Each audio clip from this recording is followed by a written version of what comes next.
She's giving me the look. That's because she was harassing me. You know, like. And then, in case you haven't figured it out already, Tom's on the other side of the table. Okay. Hello, everybody. Here we are again. Deborah.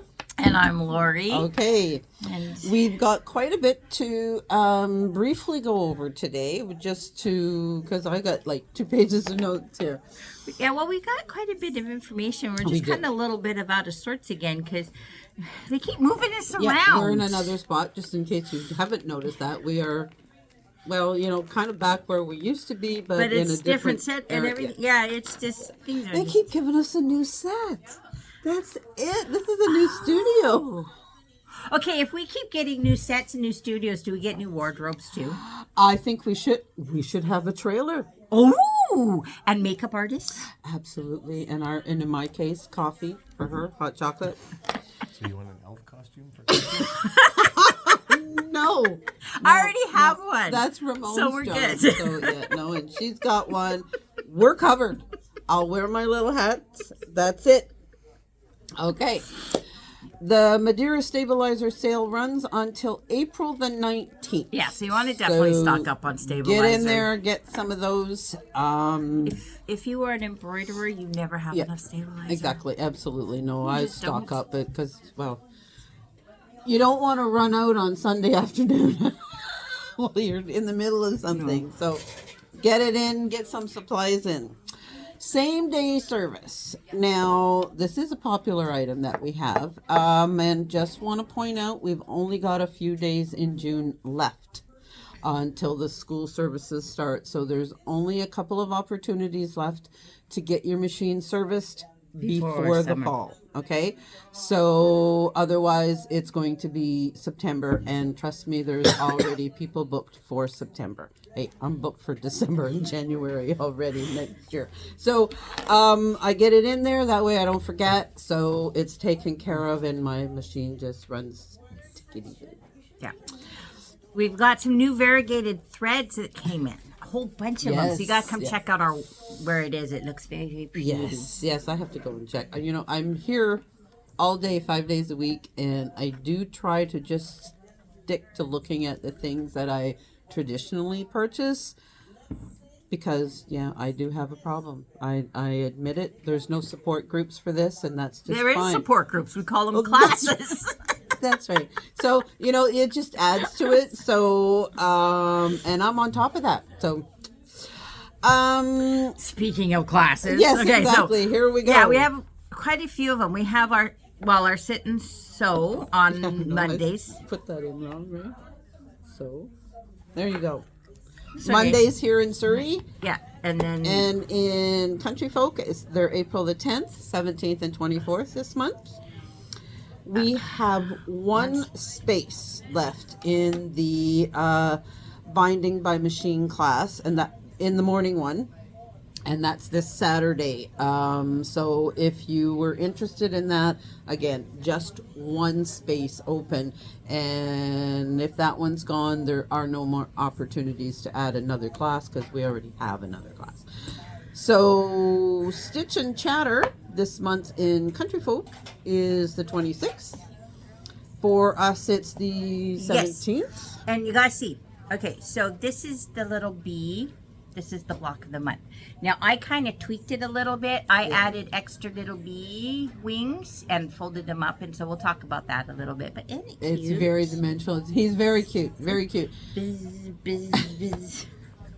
I don't do a lot of this type, but that one is very He is cute. I had fun doing them. Okay. So I have 2 classes that have, well, I've got more than that, but I've got the 2 coming in. And so the first one I want to touch on is the Kimberbell Border class. Now that is coming up. We have found, like, this is different than the clear blue tiles. This is block by block, but it's focused on the borders. And it doesn't have to be done just with a Kimberbell project. It could be done with anything that you have borders on. And it is a technique that requires practice. So that's what this class is we don't have enough time during regular classes to get all the other stuff and information in there about the blocks of the project and then focus on the border quilting.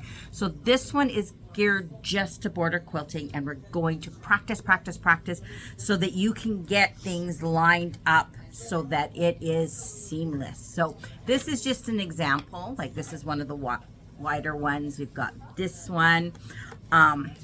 Here's one on a project that we did. So the inner border, you can see the hearts, and then the outer one is the truck. And all right, And of course, she's done it during the week, so I can't take the class. call in sick for work. They'll never know.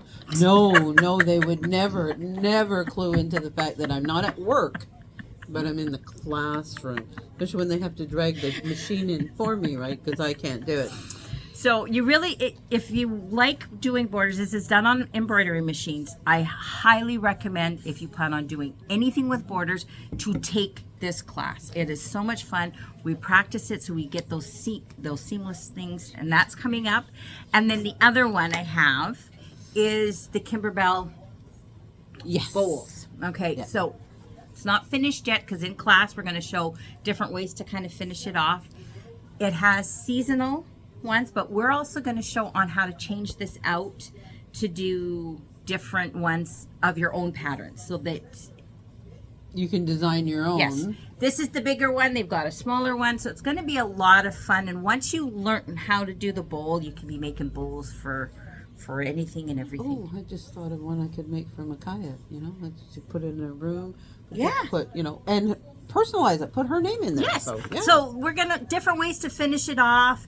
Some accents you can add to it, changing out the different things. So it's gonna be a very, very informative class and lots of fun. And if you've done the Kimberbell bowls, this one they kind of start off and they finish it a little different, because I know some of them were very complicated because you do this and that and this, and you're like going, huh? So they've simplified They it. simplified it, and I'm going to help you with Cool. all that. So it's going to be fun. So join up for that one.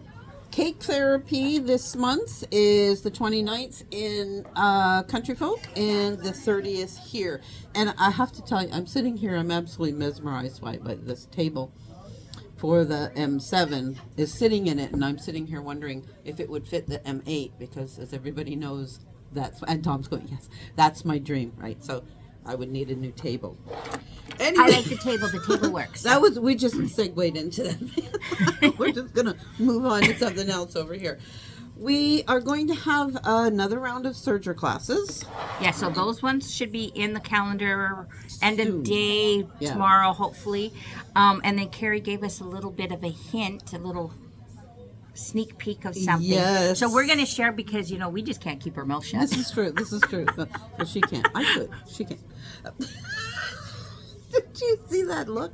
Oh my goodness. Anyway, Tom's agreeing with me, so he Yes. knows neither of us can. So we are going to start a Serger Club, and we've seen the projects that they're going to start. Yes. So it's not going to be monthly like Kimberbell Club, or semester-wise, it'll be yeah. a semester, one project semester, and some of them are really cute. The only thing is if you want to be part of the Serger Club, you have to have taken Serger Class 1 and 2. yes. So if you want to be part of the Serger Club, you want to get in on these Serger classes for 1 and 2 so you can take them, because you're going to want to do these projects. Yes, because they're not going to be, she will not be going over basic items, like, as, tensions and threading and whatnot. In these classes, You you're need to know how to actually use your machine. making a project. So it's just like if you were coming to a class for anything else, Yeah. you would already have to know how to use your machine in order to do that. So you're going to you need to have done level 1 and 2 of the Sergers before you can get into these. And trust me, these are really, really nice. I'm loving the one. See, this, Yeah. I've seen it, and now it makes me want to take them. The problem is I have to get my machine serviced before I can take the Serger classes. You have time. You could book a same day for the Serger, and then you can get the one. Well, you haven't taken the 1 or 2 yet. No, I you? haven't. No, okay, no, she can't. Sorry. So you'd have to go to Country Folk to take 1 and 2, and then you can get in for in time for the first one here. Yeah. Yeah. I don't know if my surgery can do one day. I haven't tried. Oh, well, and as always, even for us, the machine has to be working well for it to come in for a same day. I don't know. I haven't touched it in over 10 years. I'm not even going to comment. Not gonna, Okay, in my defense, it became unthreaded. I know, but it became unthreaded, and I didn't want to thread it again. It was scary. They have manuals for that. That's all I'm saying. Okay, but I don't know where the manual went. And and it's not like you don't know anybody. You're crushing the wings. Oh, You don't know anybody who's in the sewing industry that you could have asked for help in those 10 years. ask Tom how many times he showed me how to thread that sucker already. Oh, he just walked away. Tom just walked away. He's our focus today. He's walked I away. was scared Tom. You chased him. Huh? I did, and I got gimpy hair today. I just, in my brain, like when it kind of falls out, you get that image of yourself, and it's fallen, and I'm like, oh, it's gonna have those little curls, and it's gonna look oh so adorable. And then I get in the camera, and I'm going, well, don't I look attractive? All right, Tom's back Tom now. is back. So we're gonna switch I'm gonna the camera to Flip Tom. this so we get up close and personal with us, and then you can. And there's Tom. How's it going today? See what I have to live with? You don't have to. No, you don't live with You're us. lucky. We could move in with them. I mean, he does have to live with us. That's right. Well, considering I live here at the store, hope Moving you in. like hard floors and lots of quilts. So. You're up. Today we're talking about tensions, which for some people is a scary topic. But if you break it down into easy chunks of what's going on, it's not actually that scary. You got to know what the parts are though. So first of all, when you're dealing with tension, you're dealing with where your thread is twisting together and how it's twisting together and where it's showing up. If you're looking at just 2 layers of cotton, okay, your thread is basically the same thickness as any layer. I don't know if anybody can even see that thread, but it's just a regular thread there. Okay, that's why I have the thread. The thickness, and your tensions are twisting. When you sew a stitch, they twist together like this. Okay, so when you're just sewing regular projects together, whether it's clothing or home deck or quilting, things like that, you're doing your piecing, what you have to remember is your 2 threads twisted together are going to be 2 layers thick. Your 2 layers of fabric are 2 layers thick.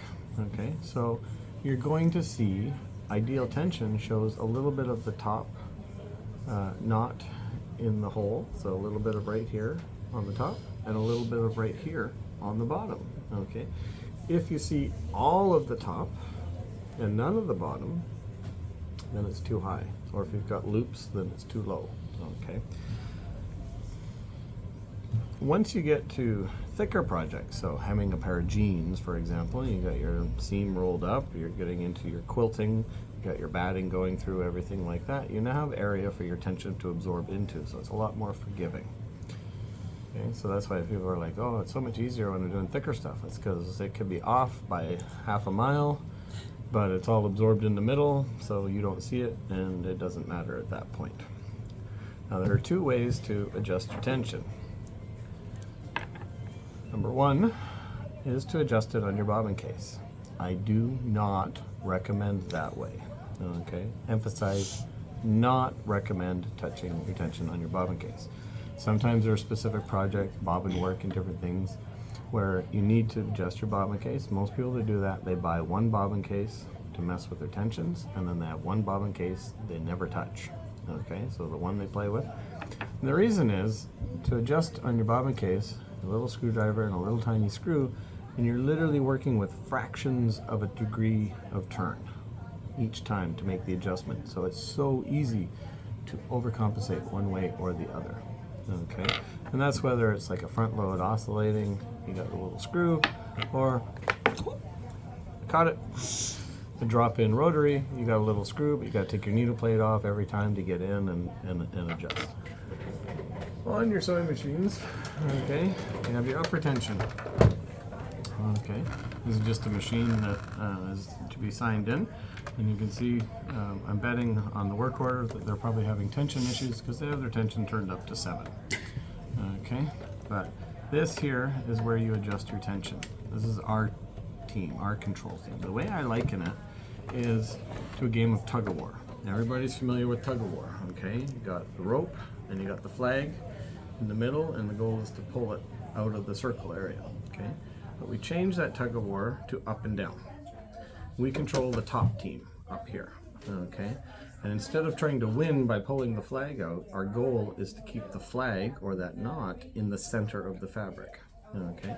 And we do that by controlling the top team. So if the knot is sewing at the top and nothing at the bottom, it means we have too many people on our team. So we need to decrease the number of people on our team, send some of them for lunch, and go down in number on our tension unit.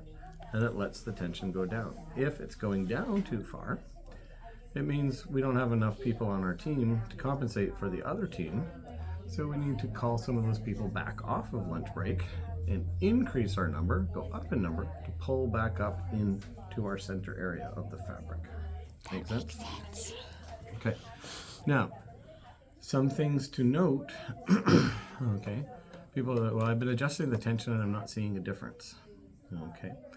Well, if you're adjusting the tension and you're not seeing a difference, that tells me that you don't have the thread in your tension unit, because you're turning the dial and nothing's happening. Or you have something stuck in your tension unit that's holding it open, and it doesn't matter where you turn it, it can't press past that. So your thin thread is just running through freely because you got a knot of thread or lint stuck in there and it's holding the discs open a bit. Okay, so this is why we say if you're having tension problems, first thing you do is rethread. And when we say rethread, we mean rethread from scratch. Come all the way back to here and then rethread down through the machine. Okay? Because if the tension problem is you miss this thread guide here, then you just take your needle out, the thread out of your needle, and then rethread back through your take-up lever and needle. You still haven't solved this problem. So when you rethread, you want to come back to the beginning and then rethread through. Also, when you're doing that, you want to cut your thread here and pull out.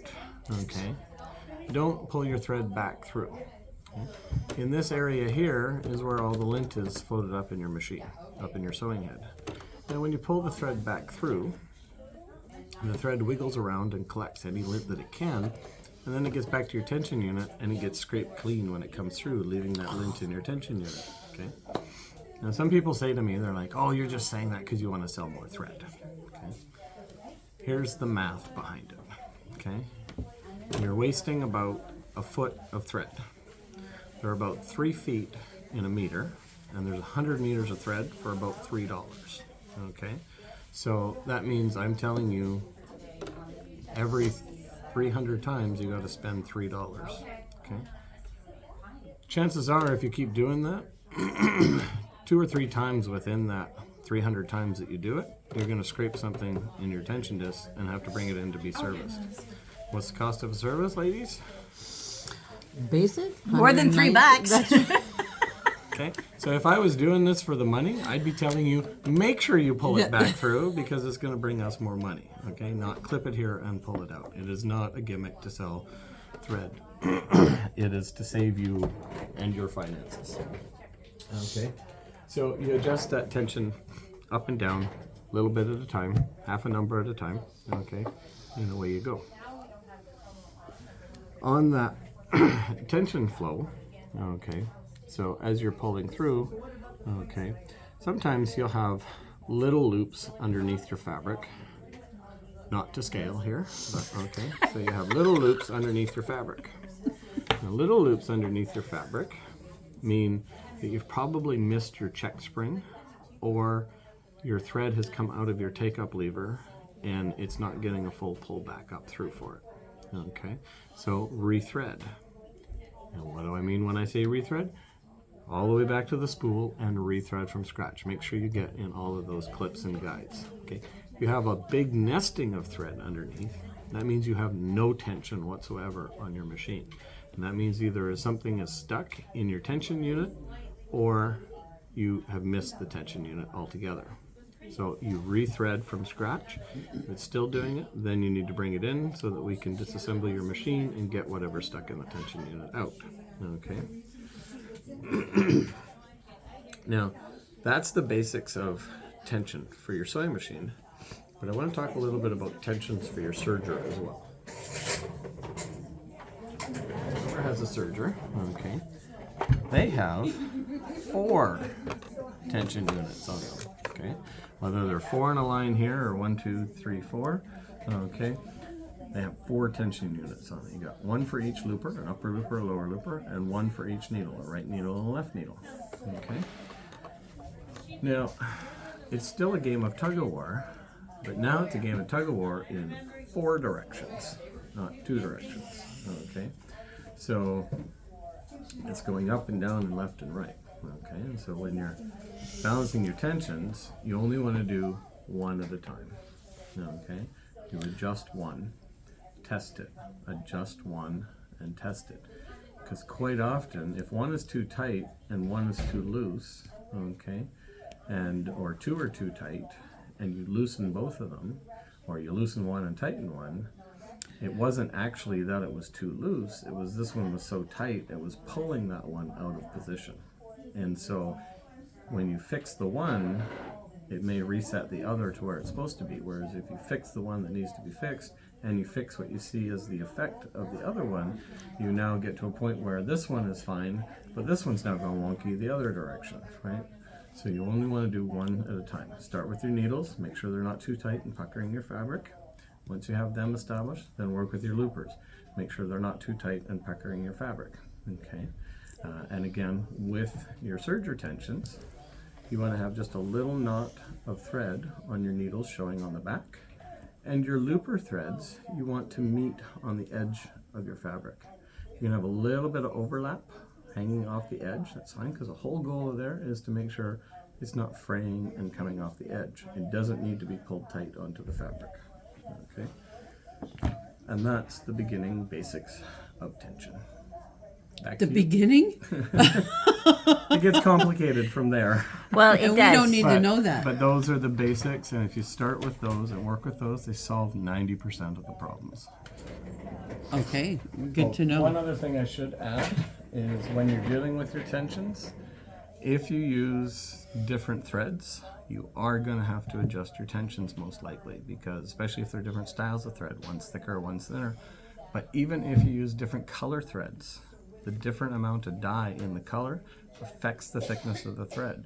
So a black 50 weight 3-ply is going to be a different thickness than a white 50 weight 3-ply of the same brand and same make. So if you're using 2 different colors, that's why you should always wind your bobbin off of the same spool with the same color. And then Right. when you get into, say you're doing a quilt top and you got a light back and a dark top and you want to put 2 different colors in because you want them kind of both blend, you really have to tweak and work with your tensions to get that to function for you. And Wow, okay. So as much as possible, you want to go for, at the beginning level, same thread, top and bottom. Yeah.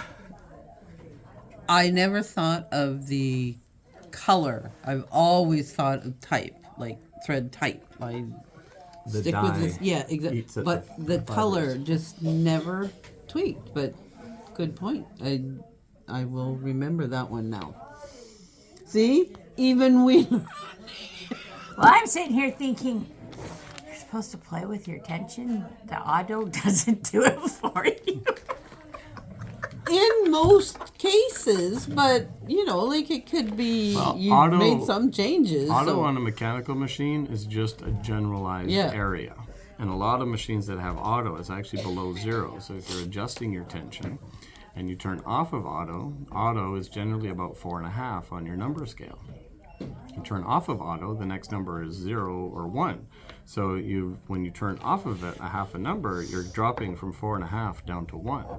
And then if you're only moving a half a number increment from that part, so if you're going to go off auto, you go to 4.5 and then start making your tension adjustments from it.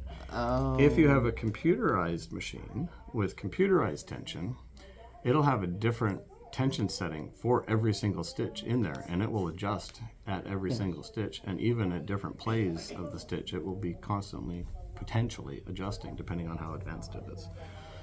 Okay. There we go.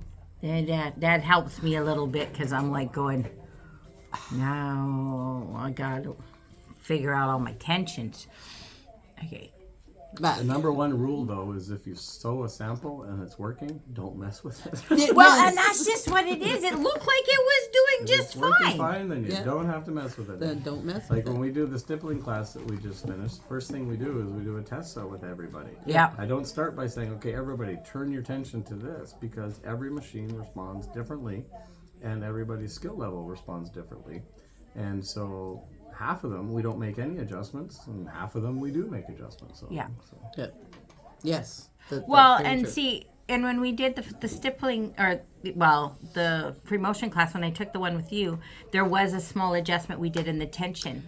And silly me forgot to write it down. And so when I went to do this one on the weekend, I'm like going, I hope Tom's there because I'm going to have to get him to help me. But when we were stitching it out, because we weren't doing stippling, we were doing a different type, my tension was fine. I wasn't getting eyelashes. I wasn't getting anything. So I'm like, okay, so maybe I didn't need to adjust it or whatever. So, and then that just is it. If it's sewing fine and my machine knows me, it's like, okay, it's the There she blonde. goes again. It's the blonde one. I got to do all the thinking. Or you could get the M8 and you then you got the stitch regular. Yeah, I but don't know if anybody's realized that would be my goal Yeah. at this point. But well, whatever. I got the M7, and so right now I can convince my husband that I need the M8 for the stitch triangulator. I am working you on. can trade it in. I'm working on the M17 though. That's the one I You know what? really want. Take what you can get. See, the M8 is in the realm of possibility for me. And yeah, no. The 17, I need to win the lottery. Or marry well. But I've done that twice now. No, I've married twice. Many times. You haven't got the well part. No, Oh. I married really good the second time. Aye. I knew what to do, There where to you go. look, and how to look. So maybe you have to wait till you're 30 to get married.